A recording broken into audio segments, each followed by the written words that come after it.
We are here with head coach Michael Madrid of the Javelina women's basketball team after a tight loss with Texas A&M-International here in Kingsville. Obviously not the result that you wanted, Coach, but overall thoughts from this game. You know, I thought in the first quarter we stayed within ourselves, handled the ball, handled their pressure.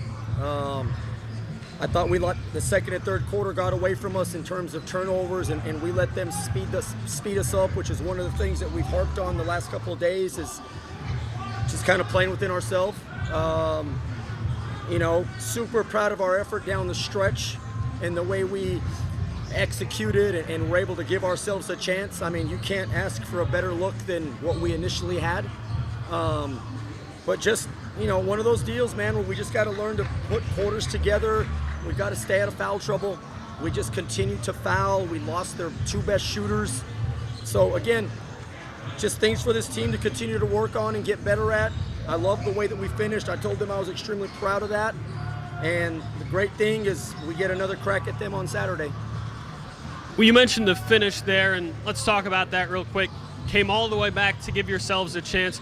Walk me through those last few huddles, what you guys were looking at in particular on that last play. You know, one of the biggest things we kept telling them is we're in the bonus, so let's be aggressive and get downhill, and let's try to score when the clock's not running, meaning we're getting fouled.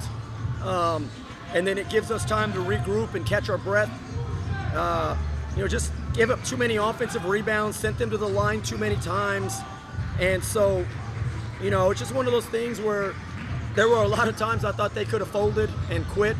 It really shows their resilience and how much they've grown as a group. Now they just got to learn to start putting games away.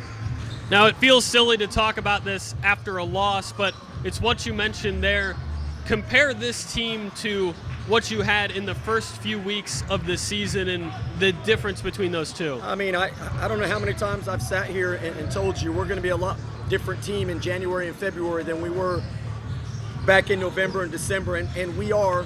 You know, we're still trying to find ourselves. Obviously, I'm not one to sit here and make excuses, man, but this team has had so much adversity this year, and it's like, who's going to practice today? Who's going to suit up tonight? And they continue to battle, and we don't make excuses. We'll just continue to throw people out there, throw mud against the wall, and see what sticks. Now, you mentioned that you do indeed get another crack at them. You're in Laredo on Saturday. I'm sure you're not going to give away state secrets, but what do you think you gained from this game in terms of game plan heading into this weekend? I mean, I don't think it's any secret, more so than, again, we got to rebound, we got to keep them off the free throw line, and we got to take care of the basketball. I thought when we did that tonight, we were really, really good. I mean, you look at our numbers, 48% from the field, 39% from the three-point line, 70% from the free throw line. I mean, we probably win most of those games, you know? And so just one of those things, we just got to clean some things up. Super proud of our team. I thought Kaylee, playing with 3 fouls all in the second half, played extremely well. Casey kind of found her groove a little bit. But again, you know, that game didn't come down to that last possession. Proud of our effort that we got to that point. It came down to the 70 possessions before that when we didn't take care of business on the defensive end of the floor and then turning the ball over. So thankful to have another opportunity, thankful to coach this team, and we'll get some rest tomorrow and get ready for Saturday. Appreciate the time. Thank you, Coach. Thanks, Christian.